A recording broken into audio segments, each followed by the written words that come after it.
Good morning, नमस्कार, आदाब, सत श्री अकाल। स्वागत है आपका एक बार फिर से हमारे YouTube channel your voice your news में। आज मैं लेकर आया हूं पंजाब के मशहूर सिंगर सिद्धू मूसेवाला के हत्या की पूरी इन्वेस्टिगेशन एक कहानी के स्वरूप में। इस घटना को लगभग एक सप्ताह हो चुका है। तो Punjab police, Delhi police, Rajasthan police और कुछ अलग अलग रिपोर्टों के आधार पर जो पूरी कहानी, विशेष तौर पर 29 मई को जो कहानी, साथ ही किन किन लोगों पर अभी शक है, इनसाइडर का नाम अचानक क्यों आ रहा है, किस राज्य में बैठकर हत्या की साजिश रची गई और कौन कौन लोग शामिल थे, इस मिस्टीरियस कहानी में यह सारी चीज़ों पर मैं बात करूंगा। उससे पहले 2-3 तथ्य हैं जिसके बारे में मैं आपको बता देना चाहता हूं। ऐसे तो सिद्धू मूसेवाला के पास कई लग्जरी गाड़ियां थी, लेकिन उसने हाल ही में एक थार खरीदी थी। इसके अलावा 2 गाड़ियां उनके घर पर और थी जिसको वो हमेशा उपयोग करते थे। उसमें भी अपनी निजी सुरक्षा को ध्यान रखते हुए उन्होंने बुलेट प्रूफ बनवा रखा था अपने फॉर्च्यूनर को, और फॉर्च्यूनर में ज़्यादा स्पेस होने के कारण बॉडीगार्ड भी बैठते थे। और एक गाड़ी पेजरो थी जो बुलेट प्रूफ नहीं थी, लेकिन अक्सर वो गाड़ी फॉर्च्यूनर के साथ चलती थी जिसमें कुछ और गनमैन यानी कि उनके बॉडीगार्ड बैठा करते थे। वही थार में उतनी जगह नहीं होती थी।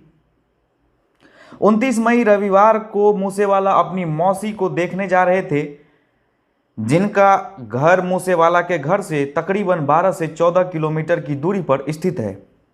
मूसेवाला और उनकी मौसी दोनों के बीच माँ बेटे जैसा अनोखा प्रेम था जो अक्सर वहाँ जाया करते थे। आमतौर पर मूसेवाला के घर पर जब वह मौजूद रहते थे, खास तौर पर छुट्टी वाले दिन सैटरडे संडे को, सब फैंस को पता होता था कि वो गांव में थे, तो औसतन 100 से 150 नौजवान उनके घर पर आया करते थे, उनसे मिलते थे, उनके साथ सेल्फी लेते थे, उनका ऑटोग्राफ लिया करते थे। मूसेवाला के घर से मेन रोड की दूरी करीब 1 किलोमीटर है, जिसका नाम मानसा तलबंदी रोड है। जहां यह घटना हुई वो जगह मूसेवाला की जहां पर हत्या हुई। तो 29 मई को शाम करीब 4 बजे के बाद मूसेवाला अपने ही गांव के 2 नौजवान, एक का नाम था गुरविंदर और दूसरा गुरप्रीत सिंह, के साथ नीचे आते हैं जाने के लिए। तब इन्हें बैठनी थी फॉर्च्यूनर में। 2 गनमैन भी मौजूद थे उस वक्त, लेकिन इंतफाक से फॉर्च्यूनर से पहले पेजोरो भी खड़ी थी। तभी मूसेवाला देखते हैं कि पेजोरो की एक टायर पंचर है, जबकि उससे पहले तो वो बिल्कुल ठीक था। फिर जब फॉर्च्यूनर की तरफ बढ़ते हैं तो उन्हें पता चलता है कि उनकी चाबी नहीं है। अब ये चाबी कहाँ गई मालूम नहीं। इसी दौरान तेजी से बढ़ते हुए मूसेवाला सोचते हैं, थार खरीदी है, चलो थार का ही टेस्ट लिया जाए। अब थार में जगह कम थी, दोनों बैठ गए। खुद मूसेवाला ड्राइवर सीट पर बैठे, जिसके बाद उन्होंने गनर को मना कर दिया, यह कहते हुए कि जगह नहीं है, रहने दो। अब यहाँ 3 पॉइंट है। एक तो पेजेरो की टायर पंचर हो जाना जो नॉर्मल था, या किसी ने जानबूझकर हवा निकाली हो, और बुलेट प्रूफ कार फॉर्च्यूनर जिसका चाबी नहीं मिलना, या फिर किसी ने जानबूझकर चाबी इधर उधर कर दी। घर वालों को भी इसके बारे में कुछ याद नहीं है। और तीसरी चीज, इनके पास अपना लाइसेंसी वेपन था। एक बात यह भी है कि लाइसेंसी वेपन तो सरकार से मिल जाती है लाइसेंस, लेकिन आप हथियार कौन सा रखेंगे, कौन सा हथियार इस्तेमाल करेंगे, यह भी आपको बताना पड़ता है। मूसेवाला के पास जो वेपन थी वो यूएस मेड पिस्टल थी। उसमें 15 बुलेट एक साथ आने की कैपेसिटी थी। मैगजीन की कैपेसिटी लगभग 15 बुलेट की थी। लेकिन जब यह हादसा हुआ तो मूसेवाला ने सिर्फ 2 फायर की। उसके बाद पता लगा कि एक और बुलेट थी जो उसमें अटक गई थी। कुल मिलाकर 3 बुलेट, बाकी 12 चेंबर खाली थे। अक्सर ऐसा होता था कि जब कभी मूसेवाला बाहर जाते थे तो वो अपनी गन को चेक जरूर करते थे कि इसमें प्रॉपर बुलेट है या नहीं। कई बार उनके पिता भी उनके गन को चेक करते थे कि कहीं बेटा भूल ना जाए। लेकिन उस दिन सिर्फ 3 गोलियां 15 में से। अब यह एक इत्तेफाक था या एक भूल थी या उन लोगों की एक लापरवाही कहें फिर, या एक साजिश, यह पता करना पुलिस का काम है। उस दिन लगभग 30 गोलियां चली, जिसमें से 23 गोलियां अकेले सिद्धू मूसेवाला के शरीर में निशान पाए गए, जो उनके विभिन्न अंगों के ऊपर पाए गए, वो भी कमर से ऊपर। उनके साथ जो 2 लोग थे उनमें से एक को बाजू में गोली लगी और एक को पेट के नीचे। दोनों खतरे से बाहर हैं और अभी इलाजरत है, जबकि गोलियां अंधाधुंध कई तरफ से दागे गए थे।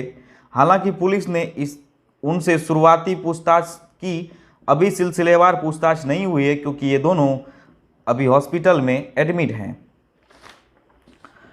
अब सवाल यह उठता है कि एक गाड़ी में 3 लोग और एक को इतनी सारी गोलियां लगती हैं, शूट आउट चल रहा है और 2 लोगों को कुछ ना हुआ हो। ऐसा क्यों है? यहाँ पर एक और चीज़ है कि जब शाहरुख को मूसेवाला के घर की रैकी करने को कहा गया और उनकी मौत की सुपारी दी गई, तो शाहरुख ने 4 से 5 दिन लगभग रैकी की थी। तब उसने रिपोर्ट किया था कि सुरक्षा काफ़ी पुख्ता है, करीब 6 से 8 बॉडीगार्ड गनमैन साथ में रहते हैं, ऐसे में हमला करना थोड़ा मुश्किल होगा। तो उसे इंस्ट्रक्शन दिया गया था कि तुम काम तो करो, लेकिन उसके आसपास जो सरकारी पंजाब पुलिस के बॉडीगार्ड हैं उनमें से किसी को नुकसान नहीं होना चाहिए। इस बात का ध्यान रखना है, यह शाहरुख ने अपने बयान में कहा है। इसका मतलब साफ है कि शूटर्स पंजाब पुलिस से पंगा नहीं लेना चाहती थी। अब ऐसे में मूसेवाला के दोनों साथी का बचना, पुलिस को इस पर शक है कि इस मामले में कोई ना कोई इनसाइडर जरूर है। इसका कारण यह भी है कि शूटर्स 4-5 दिन से रैकी कर रहे थे, लेकिन 29 मई को उन्हें एक गोल्डन चांस मिलता है, जब उन्हें पता चला कि मूसेवाला आज बिना बुलेट प्रूफ गाड़ी, बिना बॉडीगार्ड, 2 गांव के लोगों के साथ वो घर से बाहर निकल रहे हैं। तो अब शूटर्स को ये जानकारी किसने दी? क्योंकि शूटर्स मूसेवाला के घर के बिल्कुल आसपास गाड़ी खड़ी करके रैकी नहीं करते थे, जिसका मतलब है कि 500 मीटर के दायरे के अंदर या फिर कहे तो उनके घर के अंदर कोई ऐसा शख्स मौजूद रहा होगा जिसने यह इंफॉर्मेशन लीक की होगी। तो मिलते हैं सिद्धू मूसेवाला हत्याकांड एपिसोड 2 में, जिसमें हम लोग जानेंगे कि इसके तार कहाँ कहाँ और किस किस से जुड़े हुए हैं, किस राज्य में इसकी साजिश रची गई। घटना होने के बाद मानसा पुलिस ने आखिर क्यों तुरंत जिले की नाकाबंदी नहीं करवाई, अपराधियों को हथियार और गाड़ी किसने और कहां से मुहैया करवाई गई। सारे राज जानने के लिए अगला एपिसोड जरूर देखें।